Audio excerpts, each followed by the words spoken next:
बेटा आज हम कक्षा 12 यूपी बोर्ड हिंदी की के सेशन में फिर उपस्थित है। तो हम छंद पढ़ा रहे हैं बेटा, आपको छंद पढ़ा रहे हैं। तो आज कुंडलीय छंद है, कुंडलीय छंद है। तो हम कक्षा 12 यूपी बोर्ड 2026 की तैयारी करा रहे हैं हिंदी की। तो उसमें आपके छंद पढ़ा रहे हैं। तो आज ये 5वां छंद है। 5वां छंद है, कैसे हम बता रहे हैं। पिछले वीडियो में हमने कक्षा 12 में आपको चौपाई पढ़ा दिया था। कल पिछले वीडियो में चौपाई पढ़ा दिया था। और कक्षा 10 में हम रोला पढ़ा चुके हैं, और कक्षा 10 में हम सोरठा पढ़ा चुके हैं, और कक्षा 10 में हम दोहा पढ़ा चुके हैं। ठीक है, तो ये 4 छंद हम पढ़ा चुके हैं। अब ये कुंडलीय 5वां छंद है। आप दोहा, सोरठा और रोला कक्षा 10 पिछली वीडियो में आप देख सकते हैं। ठीक है, रोला, सोरठा और दोहा छंद और चौपाई छंद हमने कल पढ़ाया है आपको पिछली वीडियो में कक्षा 12 की इसमें। तो ये आप देख सकते हैं, 1 2 3 4 ये 4 छंद पढ़ा चुके हैं। अब ये 5वां छंद कुंडलीय है। तो आज हम कुंडलीय छंद की बात करते हैं। इसकी परिभाषा कैसे लिखी जाएगी, इसका उदाहरण क्या होगा। ठीक है, कुंडलीय छंद होता क्या है, इसको कैसे लिखा जाएगा। तो हमने इसकी उदाहरण सहित परिभाषा आपको बताना है किसकी, कुंडलीय छंद की। चलिए हम चलते हैं। कक्षा 12 यूपी बोर्ड 2026 के बोर्ड एग्जाम की तैयारी करा रहा हूँ हिंदी, निःशुल्क, किसी तरह की कोई फीस नहीं है। चलिए हम कुंडलीय छंद की बात करते हैं। इसमें क्या है, कुंडलीय छंद लिखा है। कुंडलीय छंद या लिख के छंद कोई सा भी कुंडलीय छंद हो, चाहे आपको चौपाई हो, इसका छंद लिख के छंद का नाम और यहाँ अंडरलाइन कर दो। अंडरलाइन करके आगे योजक चिन्ह लगा के आप क्या बोलते हैं उसकी परिभाषा लिखना स्टार्ट कर दिए नीले पेन से। तो आज हम कुंडलीय छंद की उदाहरण से परिभाषा आपको बताएंगे। तो हम पहले परिभाषा पे चलते हैं कि कुंडलीय छंद होता क्या है। ठीक है, कुंडलीय छंद की परिभाषा कैसे लिखेंगे। तो ठीक है, हम चलते हैं कुंडलीय छंद की परिभाषा लिखेंगे। इसमें क्या लिखेंगे, यह विषम मात्रिक छंद है। कौन सा छंद, कुंडलीय छंद विषम मात्रिक छंद है। इसमें 4 चरण होते हैं, वो 6 चरण होते हैं। 6 चरण होते हैं। इसमें क्या, इसमें 6 चरण होते हैं और प्रत्येक चरण में 24 मात्राएं होती हैं। ठीक है, ये विषम मात्रिक छंद है। इसमें 6 चरण होते हैं और प्रत्येक चरण में 24 मात्राएं होती हैं। आदि में एक दोहा और बाद में एक रोला जोड़कर कुंडलीय छंद बनता है। जिस शब्द से छंद का प्रारंभ होता है उसी से उसका अंत होता है। दोहे का चौथा चरण रोला के प्रथम चरण का भाग होकर आता है। मैं दोबारा फिर बता रहा हूं आपको। इसमें क्या है, कुंडलीय छंद है, ये विषम मात्रिक छंद है। इसमें 6 चरण होते हैं। 6 चरण होते हैं और प्रत्येक चरण में 24 मात्राएं होती हैं। आदि में एक दोहा और बाद में एक रोला जोड़कर कुंडलीय छंद बनता है। जिस शब्द से छंद का प्रारंभ होता है उसी से उसका अंत होता है। दोहे का चौथा चरण रोला के प्रथम चरण का भाग होकर आता है। चलिए एक बार फिर बता रहे हैं किसका, कुंडलीय छंद की परिभाषा। ये विषम मात्रिक छंद है। इसमें 6 चरण होते हैं और प्रत्येक चरण में 24 मात्राएं होती। आदि में एक दोहा और बाद में एक रोला जोड़कर कुंडलीय छंद बनता है। जिस शब्द से छंद का प्रारंभ होता है उसी से उसका अंत होता है। दोहे का चौथा चरण रोला के प्रथम चरण का भाग होकर आता है। ये तो आपका क्या होगा, कुंडलीय छंद का। कुंडलीय छंद क्या है, कुंडलीय छंद विषम मात्रिक छंद है। ठीक है, इसमें 6 चरण होते हैं और प्रत्येक चरण में 24 मात्राएं होती हैं। अब 6 चरण हम आपको बता रहे हैं कौन कौन से हैं। 1 2 3 4 5 6, 1 2 3 4 5 6, यानी कि इसके यहाँ से और यहाँ तक 24 मात्राएं होंगी। इसके यहाँ से यहाँ तक 24 मात्राएं होंगी यार प्रत्येक चरण में, इसमें लिखा नहीं है। और प्रत्येक चरण में 24 मात्राएं होती है, यानी कि ये एक विषम मात्रिक छंद है। कौन सा, कुंडलीय है। ये एक विषम मात्रिक छंद है। इसमें 6 चरण होते हैं और प्रत्येक मात्राओं में या प्रत्येक चरण में, ठीक है, 24 मात्राएं होती हैं। क्लियर। अब मैं बताता हूं आपको कैसे पढ़ेंगे इसको, इसका उदाहरण कैसे पढ़ेंगे और क्या करेंगे आप। ठीक है, प्रत्येक चरण में 24 मात्राएं होती हैं और इसमें 6 चरण होते हैं। अब देखते हैं क्या देखते हैं इसमें, पहले पढ़ लेते हैं पूरा एक चरण। इसमें क्या, कृत्य घन कतहु ना मानिहि, कोटि करो जो कोय। इसमें क्या, कृत्य घन कतहु न मानहि, कोटि करो जो कोय। अब इसमें क्या है, ये है एक, इसको जो एक के तरह ये जो ये है, ये ऐसे का चिन्ह है, या आपको एक की तरह दिखाई दे रहा है, इसको एक पढ़ा जाएगा, और ये जो एस के तरह है बेटा इसको दो पढ़ा जाएगा। ठीक है, मैं पिछले बता चुका हूँ आपको, मैं दोबारा फिर बता रहा हूँ।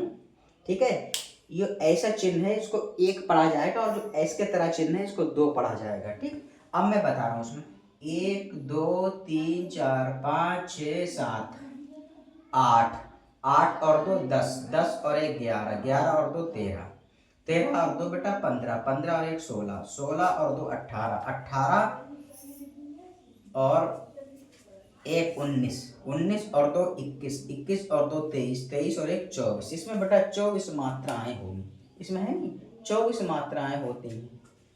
24 मात्राएं होगी नहीं होगी, इसके प्रत्येक चरण में 24 मात्राएं, तभी तो इसमें लिखा है कि ये विषम मात्रिक छंद है। कौन सा? कुंडलीय छंद। कुंडलीय छंद विषम मात्रिक छंद है। इसमें 6 चरण होते हैं। 6 चरण बेटा कौन से?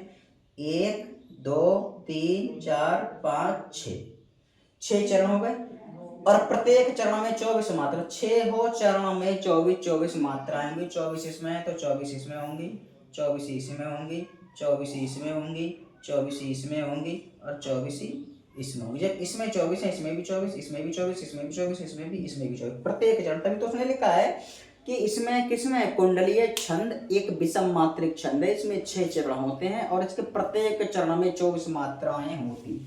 6 चरण समझ में आ गया आपका? 1 चरण, 2 चरण, 3 चरण, 4 चरण, 5 चरण, और ये 6 चरण। 6 चरण आपका क्लियर हो गया? क्लियर हो गया? होते हैं, और प्रत्येक चरण में 24 मात्राएं होती हैं। यहाँ से लेकर यहाँ तक कितनी मात्राएं? 24 मात्राएं हो गई। अब जब 24 इसमें है प्रथम चरण में, तो 24 ही द्वितीय चरण में होगी, 24 ही तृतीय चरण में होगी। ठीक है, 24 ही चतुर्थ चरण में होंगी, 24 ही पंचम चरण में होंगी, और 24 ही षष्ठ चरण में होंगी। मतलब 24 सब में मात्रा होंगी। 6 इसके 6 चरण है, तो 6 और चरण में इसकी 24 मात्रा होती है। तभी तो लिखा प्रत्येक चरण में 24 मात्राएं होती हैं। इसमें 6 चरण होते हैं। ये विषम मात्रिक छंद है, इसमें 6 चरण होते हैं। 6 चरण गिना दिए, और प्रत्येक चरण में 24 मात्राएं होती हैं। 24 मात्राएं प्रत्येक चरण में, इसमें भी 24 होंगी, इसमें भी, इसमें भी, इसमें भी, इसमें भी, इसमें भी, यानी कि प्रत्येक चरण में, हर चरण में 24 मात्राएं होंगी। ये बेटा आपका क्या होगा? कुंडलीय छंद का उदाहरण। कक्षा 12 यूपी बोर्ड की मैं बात कर रहा हूँ, मैं दोबारा फिर बता रहा हूँ। उसमें बड़ा सिंपल है, ज़्यादा कठिन नहीं है। इसमें क्या है? कुंडलीय छंद लिखेंगे, छंद कोई सा भी, चाहे सोरठा हो, चाहे रोला हो, चाहे चौपाई हो, ठीक है, चाहे दोहा हो, छंद का नाम लिखे, नीचे अंडरलाइन जरूर करेंगे। ठीक है, कभी कभी मैं अंडरलाइन की जगह डॉट डॉट भी बोल देता हूँ, ठीक है, जल्दी में, तो इसमें अंडरलाइन जरूर करना होती है। अंडरलाइन लिख के यहाँ योजक चिन्ह लगा के, और यहाँ से नीले पेज से आपको स्टार्ट कर देना है। अब इसमें क्या लिखेंगे? कुंडलीय छंद की मैं परिभाषा बता रहा हूँ। कुंडलीय छंद की परिभाषा कक्षा 12 यूपी बोर्ड 2026 के एग्जाम की तैयारी में करा रहा हूँ, और ये मैं बता रहा हूँ आपको।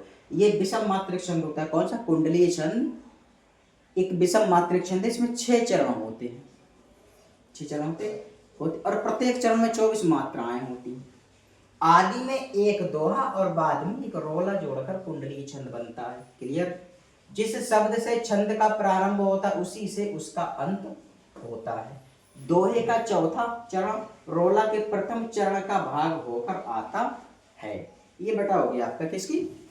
कुंडलीय छंद की परिभाषा और उदाहरण।